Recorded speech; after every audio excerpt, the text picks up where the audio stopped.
I wish to write an epic poem about Sarah Batman, one that will be silent on her capturers, torturers, and demolishers.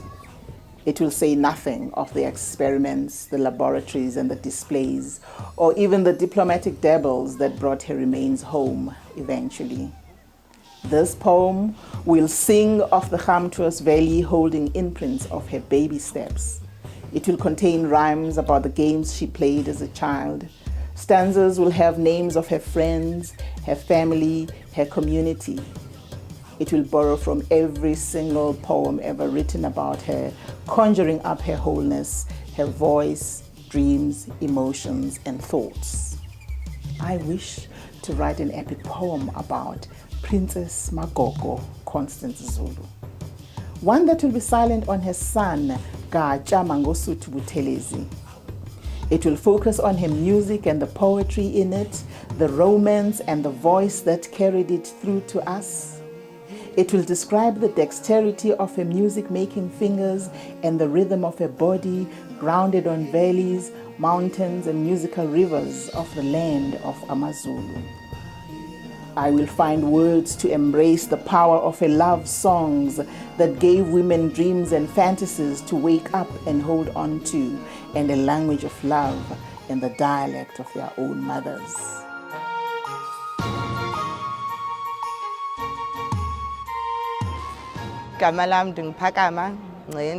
I identify as a feminist. I want to make it clear that I identify as a black feminist, and that my starting point for being a feminist is not in terms of fighting for rights at work and fighting for the right to work and all these other things. I think my positionality as a black woman necessarily means that I start with slavery, colonialism, racism, apartheid, all these other things. My names are Sheena Jimase Magenya. I started working and interning at an organization called Sister Namibia. And I had an amazing mentor called Liz Frank who threw Audre Lorde at me. She threw like all these feminist writers at me that made me start to really critically question.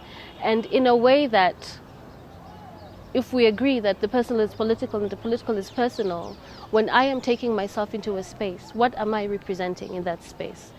And what am I taking from that space?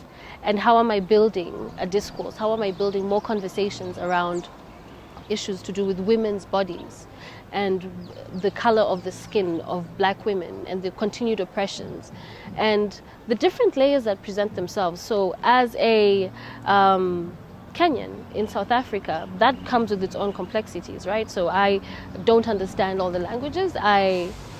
I get some words here and there, but still there's that distance that is created, and it's through feminism that I try to find what is it about this body in this place that can make me relate better with what the experiences of black women.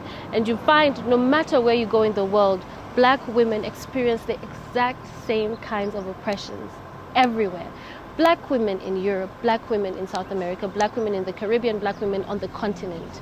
If we all came together, our stories are the same. My name is Atambile Masola, and I'm a feminist. Things are not okay. We know that equality is a problem.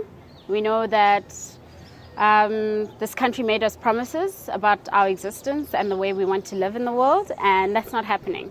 And it's not going to happen unless people do something about it, challenge things. So I think for me it gives me a language to understand my reality and to know what it means to get the kind of ideal world that I want, at least the journey to getting there. It may not always be possible, and I may not even see this ideal world, but I'm happy to work towards getting there.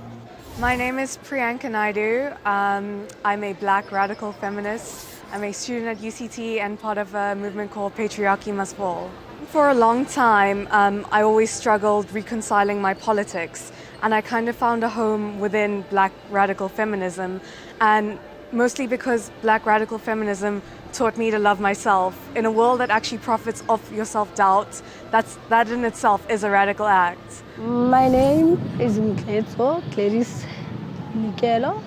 The experience that I had while I was growing up as a girl, it was not good experience. So When I heard about feminism, it made a puzzle. Iyahlanganisa ukuthi ke na 1 + 1 is 2. So it made sense in my life. So I found myself.